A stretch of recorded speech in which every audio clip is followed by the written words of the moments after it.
Hindi, pero ito ang maling mga analysis. Opo.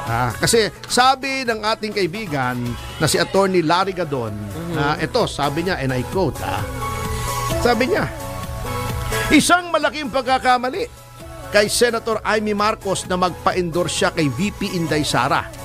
Dahil ito ay isang kiss of death, gayon din si Camille Villar. Dahil wala naman talagang tao ang mga Duterte. Oo, anyari. Galit na sila.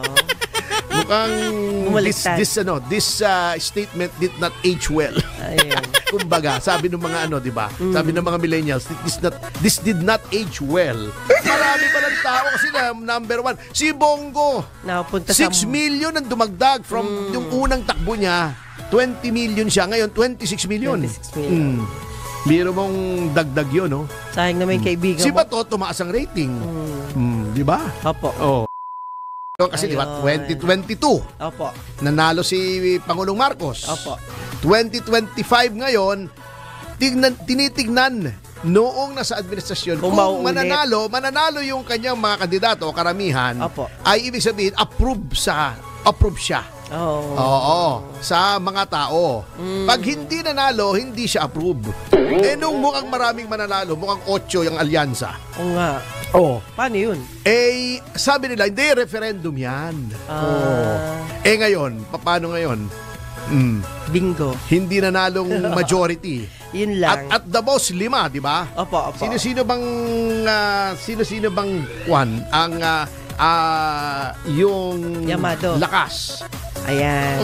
Ang lakas lang nanalo ang mga nanalo sina Erwin Tulfo. Yes. Di ba? Opo. Si Bongo hindi kanila number 1. PDP. Si Bam hindi rin kanila. Hindi rin. Di ba? Si Bato hindi rin kanila. Opo. Si Erwin, yun ang pinakamaraming boto ng ticket ni Pangulong Marcos ay number 4 lamang. Opo. Ibig sabihin, yung dalawang identify kay Pangulong Duterte, number 1 at number 3. Yes. At malaki ang agwat, ha? Si Bongo, ito ay halos malaki, ha? Opo. Halos 10 milyon ang pagitan ng number 1 at number 4. Number 4, yun. Halos 10 milyon. Kiko Panghilinan, di rin kanila. Hindi rin po. Oo, pero inendorso ni Cheese Escudero. Opo. Nga saka si Bam, di ba? Opo. Si Bam sa INC. Hindi, diba? I mean, inendorso rin ni Cheese. Okay. Oo, dalawa inendorso ni Cheese. Akala ko si doon sa INC. Kiko at saka si Bam. Okay. Oo. Sorry. Si Rodante Marcoleta, lalong hindi kanila. Opo. Si Ping, ito ay kasama sa kanila at saka si Tito Soto. Pero ito naman i-endorso ng Pangulo hindi. Individual. Panalo to. Laging panalo to. Si Pia Cayetano, laging panalo ito. Opo. Ang napanalo ng endorsement ni Sara Duterte, dalawa na pumasok at the last minute. Yes. Si Amy Marcos at si Camille Villar, number 10 and number 12, Opo. respectively. Ayan. So, hindi nakakuha ng clean sweep, ni hindi nga nakakuha ng majority, ni hindi nga nakakuha ng kalahati. 5-5. Pero, puro top-notcher yung kay Pangulong Duterte mga kandidato, yung PDP laban. At ang nakakagulat dyan, matataas din ang ranking ng mga iba, although first-timers. Jimmy Bondoc, number 17 yata. Opo. Diba? Malapit pa rin. Si Ipe, kung hindi sumayaw yun, nanalo yun. Palagay ko nakasama yung sayaw Hindi, nag-uumpisa pa lang naman sila. Nakasama palagi ko yung sayaw. Parang si Bong Revilla sumayaw. Ibig sabihin yan, hindi na uso ang sayaw. Sa nasyonal. Opo. Si Jinky Luistro sumayaw. Sa nga ng sayaw Parang palakang hinahabol para gawing dun sa Pampanga para iluto. Nanalo, yan. Nanalo. Pero sa national, yung mga sumayaw, nangamote. Si Harry Roque yata sumayaw din di ba? Kailan ba sumayaw si Harry Roque? Nung last time. 2019, di ba? Hindi na nanalo. Ayun lang. Si Jojo Binay sumayaw, di ba? Kasama si Alma Moreno, yung presidential, di din nanalo. Ayun. Sayang lang si Abby Binay, no? Si Abby Binay, kasama rin nila, natalo rin.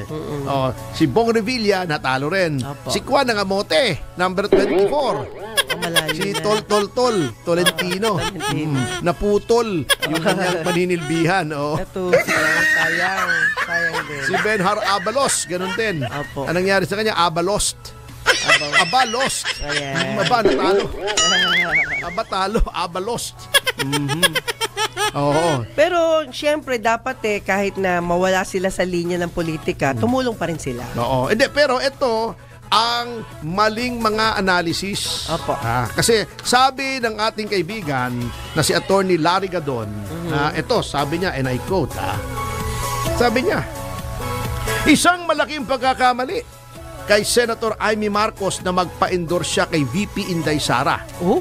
Dahil ito ay isang kiss of death, gayon din si Camille Villar. Dahil wala naman talagang tao ang mga Duterte.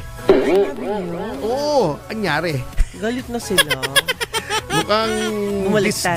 this statement did not age well. Ayan. Kumbaga, sabi ng mga di ba? Sabi ng mga millennials, this did not age well. Marami pa ng tao kasi na number one. Si Bongo, Napunta 6 million ang dumagdag from yung unang takbo niya. 20 million siya. Ngayon, 26 million. 26 million. Biro mong dagdag yun, no? Sayang naman yung kaibigan Si mo. Bato, tumaas ang rating. Di ba? Opo. Oh. Yun lang. At saka ito pa, yung sinasabi nilang endorsement sa Leyte, kung saan ang bulwarte ni Speaker Martin Romualdez at kung saan siya nanalo dahil walang kalaban. Parang Pilipinas yan walang kalaban sa arbitral proceedings sa South China Sea. Pero pag ganyan, Tony, lalaban na ako. Hindi, kita Pag mo. walang kalaban. Eto kita mo. Sigurado. Doon sa Leyte, just to show you na walang hatak si Speaker Martin Romualdez sa mismong lugar niya. Kasi unang-una, pinadisqualify niya lahat ng kalaban niya. Grabe. Kasi natakot yata siya pag may kumalaban, baka natalo. Ma-upset parang sa Kwan, no? Sa Cebu. Can you imagine, nung una, Si Gwen Garcia. kaibigan ko yan si Pambari 4 Opo. Nung una, negosyante yan, hindi naman politiko yan First time yata niyan lumaban ngayon Opo. Oh, biro mo, institusyon yung natibag niya ron. Galing. Si Gwen Garcia. Kaya si Gwen Garcia parang nag-artista na lang yata sa Viva Max Ha? Hindi pala. Gwen Garcia pala yon. Gwen Garcia. Iba yun. Iba hindi si Gwen Garcia. Gwen Garcia sa ano yun? Sa Cebu. Oo, Cebu iba yun pala si Gwen siya. Garcia. Viva Hot Babes yun. Ayun. Ito mo ito ang mga nanalo. Ito ang top 12 sa Leyte. Sa Leyte lang ang pinag-uusapan po natin. Sige po. Para Mabisaya makita yan. sa inyo na walang hatak si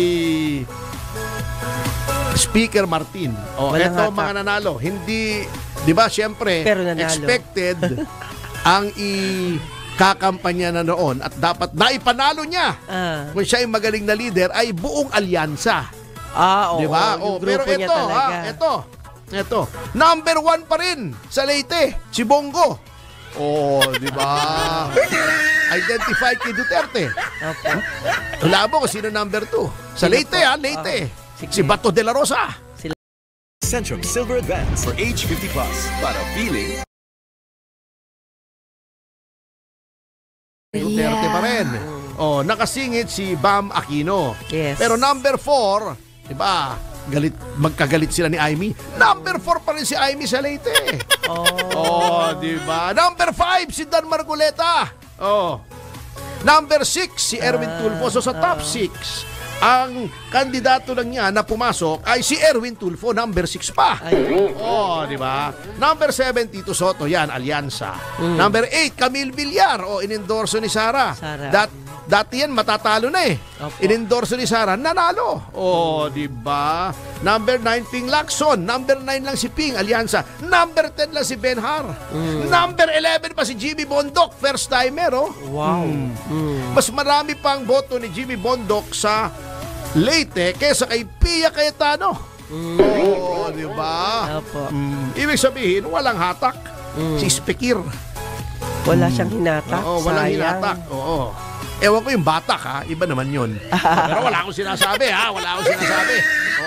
Batak sa Ilocos Norte yun, di ba? Ilocos Norte. Batak, nagkaroon si Pangulong Marcos, di ba? Opo, Sa opo. Batak, oo. Si Jay Tariela naman, ang balita ko, taga Sarat. Ilocos Norte. Hindi, di ba may Sarat sa Ilocos Norte? Oo. Kayo naman, oh. Ikaw talaga, Hindi, sir. balita ko lang, hindi ko alam kung totoo na siya ay taga Sarat. Opo. Yan. Ilocos Norte. Talaga naman. Naman, oo. Ay, congratulations nga pala kay dating Pangulong Gloria Macapagal Arroyo na Yes. proklama na. Opo. Congratulations. 227,254 votes. Ayan. Siyempre, katulad ng sinabi ko, nanalo rin yung kaibigan natin sa Cebu, si Governor-elect Pam Baricuatro. Salamat din na Governor Pam sa inyong pasasalamat. Pwede ba yun? Salamat sa iyong pasasalamat. Kasi nagpasalamat na siya, sabi niya, thank you for your support. In English, likewise. Likewise. Yan. Yun nga, di ba, noon nagkomento tayo roon na kaya pala ayaw isuspinde si Governor Gwen. Oo, dahil darating sila. Oo, darating pala endorse ni Yung grupo Governor nila, Gwen. opo. Pero yung iba, basta hindi kakampi, suspendido agad. Yun ang kakamutihan. O yan. Akala nila kasi hindi mapapansin yan ng mga tao. Yung mga pinaggagawa nilang yan. O yan. Talino ng botante ngayon. Ngayon, eto pa, no? Ako natatawa eh. 'Di ba may mga aligasyon na ngayon na hindi all above board ang eleksyon. Opo. 'Di ba may lumabas na? Opo. Yung 5 million na duplicate votes daw. Yun ang Paktay. oo, Ano yun yan? ang dapat titignan. Ngayon, Yes. of course, tatanggi na yung COMELEC. Alam mo nang alam nga namang aminin nila yon, di ba? Kasiraan niya yun. Pero dapat imbestigahan niya kasi ang problema sa COMELEC, pag sinasabi mong yung source code mali, wala, didemanda ka. O bago hinaharas si Atty. Respicio ngayon, nanalo na pala yung pobre sa Reyna, sa Isabela na vice mayor, ay pa iproklama. Oh, Kung bitin kalokohan siya. yun, no? Pero marami naman na may disqualification, pinroklama naman. Oo nga. Kasi nga, di ba unang-unang nagalit sila kay Atty. Respicio Respicio. nung binuking sila na pag kinonekta yung machine online, baka magkaroon ng dayaan. Yeah. Bago, nagre-reklamo rin siya doon sa source code. Marami rin nagre-reklamo, mali yung binabasa. Can you imagine si Raul Ambino? Yes. Hindi paglabas nung kanyang yung readout o yung parang resibo, no? Opo. Kung kinokonfirma kung anong binoto mo, wala siya. Hindi niya binoto yung sarili niya. Siya nawala. Hindi kaya galit siya sa sarili niya. Hindi siya bilib. Ganon? Ngayon, eto pa, nanggagaslight na yung ibang mga tao. Kasi sabi nila, bakit lumabas si Bam at saka si Kiko? Wala naman sa survey, lahat ng survey wala. Alam mo, sinasabi, mali daw yung survey. Haller. Hindi bali yung ibang survey, ha? Katulad nung, yung strat base, yan. Ito man naman tong Kengkoy, itong strat base, oh. Ha? Yung sinasabi nila. Kasi ina-analyze nila yung pagpasok ni Bam sa ni Kiko. Sabi nila, ang sinasabi nila, mali daw ang survey. Yung Pulse Asia at saka kasing Social Weather Station at saka yung Publicus, consistent yan, tama ang nape-predict. Although hindi official yan, hindi binding yan, syempre. Yes. Oo. Yung mga hindi masyadong credible na mga survey company, Opo. katulad ng Stratbase, nagkomento pa yung hepe. Hala. Sabi, hindi, kaya yan si Bam nanalo dahil gusto ng mga tao yung accountability, transparency. Bakit ka magko-comment ng merits ng isang kandidato? Di bias ka na. Sino pang maniniwala sa yung survey firm, di ba? King Kuy ang ginagawa talaga eh. Kaya, alam mo, wala akong ebidensya, inaamin ko naman. Kanya lang, ha? Kaduda-duda talaga yung mga nangyari. Yung sa survey na papanong mali yung prediction. At ang bilis. Hindi naman ganun kabilis umakyat eh. Siguro kung number 10, number 11, si Bam Kiko, kasi ang layo nila dati, biglang nag-jump. Di ba? Eto lang, doon na lang ang nakakatawa Nagko-comment pa yung ibang mga, alam mo, sasabihin mo na lang siguro, baka bumulusok yung kanilang popularidad. Etong si, etong isang strat base na president, si Dindo Manhit, meron pa siyang pinuri pa niya yung kandidato na nawawala yung impartiality ng kanyang company, yung strat base. Sinabi pa, their impressive return to the political stage defied early pre-election surveys.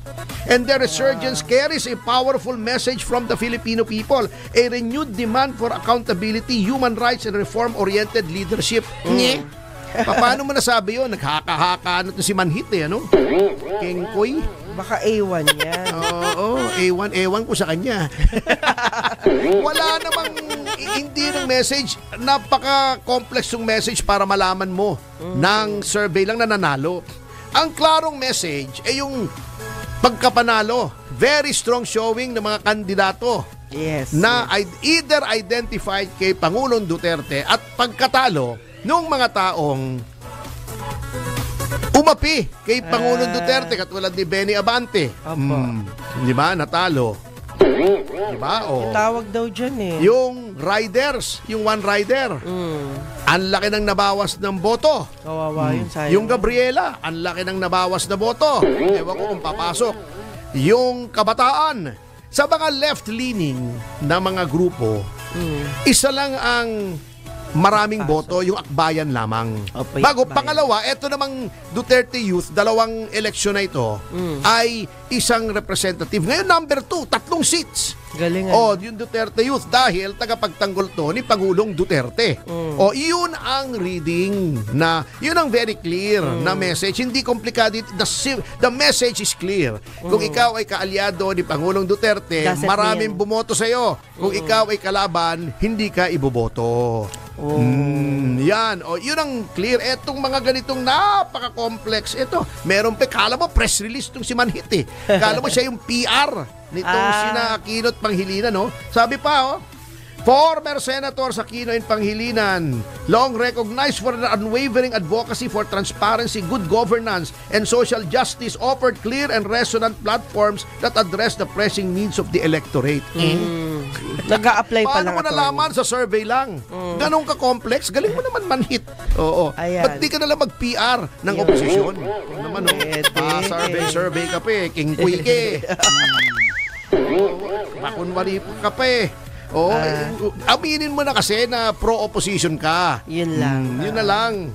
Kasi nagpapabalat kayo pa kayo yung mga kamote kanta yun Balat kayo. Balat kayo pala ang pag-ibig mo. Na natubog lang sa ginto. Ituloy mo. Anthony Castelo. Kay sakit naman. Yan. Nasayang lang ang pag-ibig ko. Kaya ang buhay ko ngayon, balat kayo. Diba? Diba? Naku, may magagalit sa akin. Boses lalaki daw ako Hindi bale. Uy, may nakilala Macho ko. Anong pangalan? Bong. Speaking of, anong pangalan ng fan mo na lumapit sa atin kanina sa court? Si Mels ba? Mels Belen. Si Mels Belen. Ayun, nilapitan ako kanina sa court pagbaba ko. Akala ko sino? Akala ko babarilin ako Ay, mabait yun. Biglang lumapit Ang sabi niya? Yun, nagpakuha pat sabi niya, isang beses daw mag-usap tayo. Opo. Mukhang okay naman yun. Opo, marami akong sinabi sa kanya Sabi ko, tulungan na ako Pag di mo ako tinulungan, sabi ko, kawawa ako sa susunod na eleksyon. Hindi, alam mo, yung sinasabi nila na walang hatak mga Duterte was proven wrong. Yes. Dito mo sa Maynila, in-endorse ni Sara Sisko. Opo. Di ba? Landslide. Yung kalaban ni Abante, in-endorse ni Sara. Di ba? Olak si Abante. Di ba? kitang-kita mo yung mga in-endorse niya. Patalo na si Aimee at saka si Camille. Endorsement ni Na isang Sara. Oo. At endorsement ng INC, syempre. Opo. Malaking tulong din Tulong yun. din. Pero, kita mo naman si Bong.